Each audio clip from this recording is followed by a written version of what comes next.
a very sad story. We talked about the Chris Candido leg break on the last episode in the lockdown match. It was Candido and Lance Hoyt against Apollo and Sonny Siaki. He just did a regular ass bump for a regular ass leg lariat, and just his leg got caught underneath him and he broke his ankle.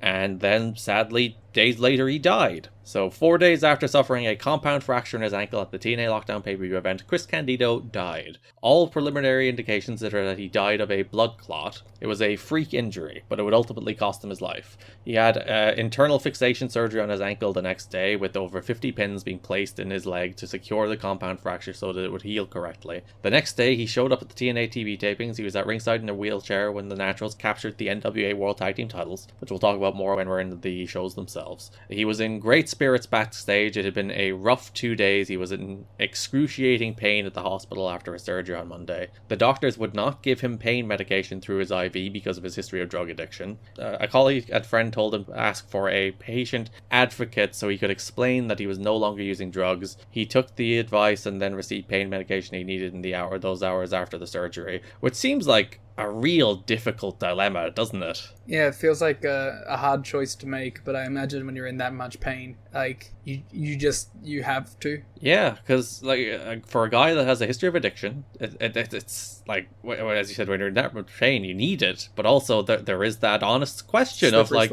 where could it potentially go for a person who has a history of addiction?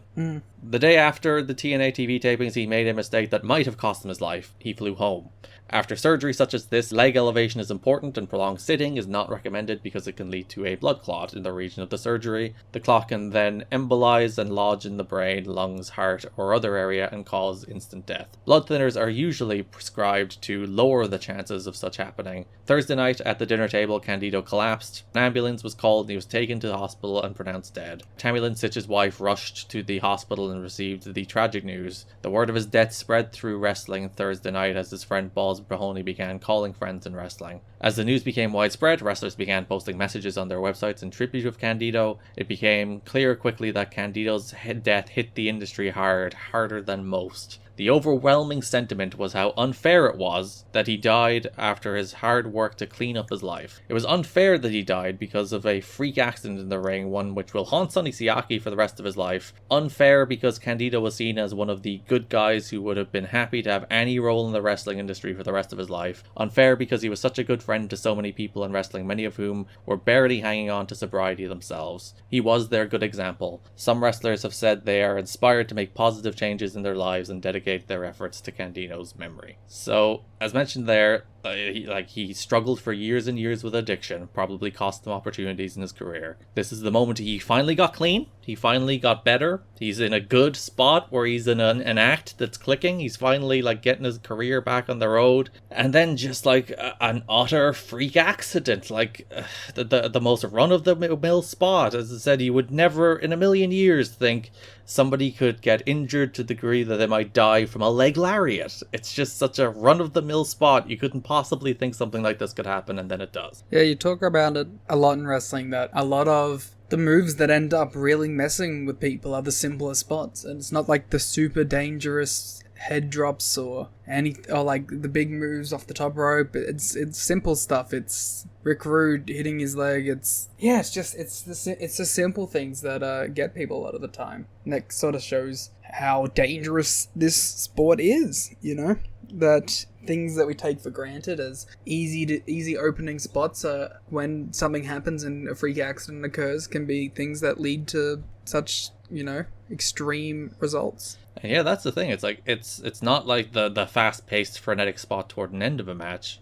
This happened in the first minute of the match. It's just opening exchanges, throw a leg lariat, leg gets caught under you, broken ankle. And even obviously no one would expect a death to come from a broken ankle. So there was an outpouring of support and memories of Chris Candido. Thursday night, Candido's brother, Johnny Candido, posted a message about the death of his brother to the USProWrestling.net message board. He wrote, "I find it only fitting you hear the truth from me about the death of my best friend, brother, and soulmate. Chris died tonight due to a blood clot brought on by complications with his surgery. I just want to tell everyone that in their sorrow, find a way to to be happy, that he went out the way he wanted to, on top of the world, blonde, tan, and loving life up until the last minute. Every ounce of my brother loved this sport, and for him to go out 2 or 3 years ago wouldn't have been a fitting end to the life of such a determined, passionate, and benevolent human being. I truly view my brother as an angel, as will all who knew him. Thanks to everyone for all your positive press. Chris went out a happy man and will forever live as one of the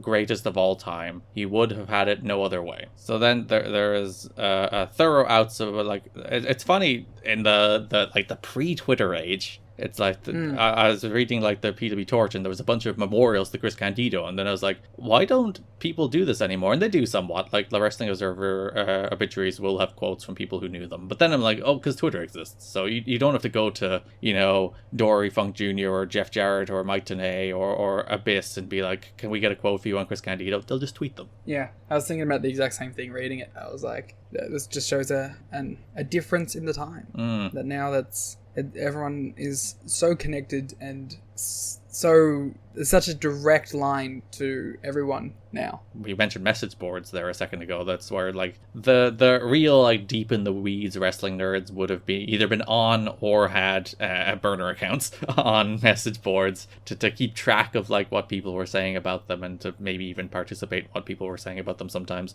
But that was the pre-Twitter age of everyone being like that. That's just the way we all engage with the internet now, and the people that don't are the very, very rare exception, as opposed to back in these days when most people kind of lived separate to the internet as opposed to the people who were then growing up with it. It's all wrapped in one big bundle now. Like, these would have been the first generation of internet wrestlers, which is kind of weird to think about, like the CM Punk Live Journal era. Yeah. So from the PW Torch, some quotes from wrestlers. From Dory Funk Jr. Professional wrestling has lost a friend and superstar performer in Chris Candido. Chris was only 33 years old. He was an NWA World Champion. I wrestled Chris in Japan in October of 1994. I will never forget how over he was with the Japanese people for his aggressive and daredevil style of wrestling. In the match, Chris performed his specialty at the time, the Hurricane Rana from the top rope. It was the pop of the night for the show. They loved him, as did so many others.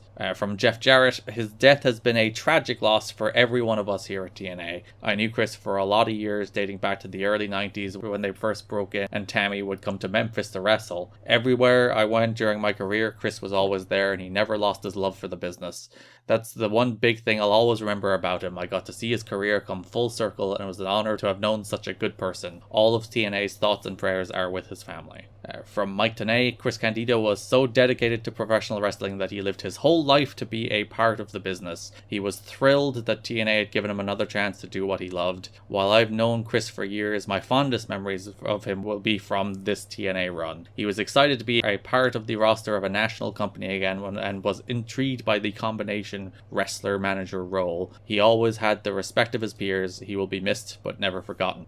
From Abyss, in my opinion, the greatest shame of this tragedy is that Chris Candido was one of the people of the business who recognized and identified his demons and addressed them before it was too late, only to be taken away from us far too soon. He overcame his demons and beat his demons. I saw Chris in Puerto Rico at times when he was battling those demons, but when I first saw him when he debuted in TNA several months ago, I could not believe it. Chris lost weight, got back in shape, refocused his attention to wrestling and working, and most importantly, Chris had beaten those demons that had touched his life. That is the mark of a true man and a real champion. Chris was and will continue to be an inspiration to me as well as many in wrestling today and tomorrow. And from Sonny Siaki, my thoughts and prayers go out to Tammy, his family, and his close friends. I didn't know Chris very well before TNA, but in the short time I knew him, I didn't realize how funny, well-respected, and what an all-round good person he was. Not only did I become a friend, I became a fan of his personality and his work. In the locker room, no matter what kind of mood you were in, he always found a way to make you laugh or smile. Chris, you made your family and friends proud because you changed your life for the better. I know you're in heaven smiling down on us. We miss you, and we'll see you soon. Take care, buddy. So some powerful testimonials to the man he was, in the good times and bad, but especially like the personality and kind of the locker room leader he was. And it's one of those things that, like, Sonny Siaki was in no way at fault for even the injury, but it's probably one of those things that just still lives in the back of your mind for such a long time after, right?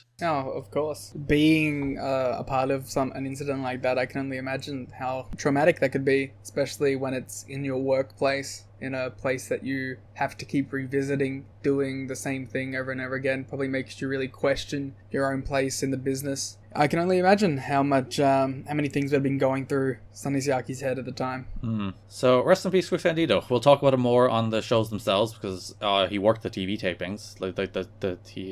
He broke his leg on the Sunday. He worked TV on the Tuesday. He died on the Thursday, and then Impact aired on the Friday. So it's a very strange timeline of they aired that Impact the day after he died, and he's just there on the show in probably the most featured role he has ever been on the show. Yeah, there's a macabre element to that show where it's like the show that aired the day after he passed was the show where it felt like the character had clicked the most in company history. And like for most of his run, he's been on the show for 3 minutes every week at best. And then like the day after he died is the episode that he's all over. It's like the show is built around Chris Candido, if anything, and it's just it's very weird how things like that work out. Yeah, and the act with the Naturals had just felt so natural on that show. It was crazy.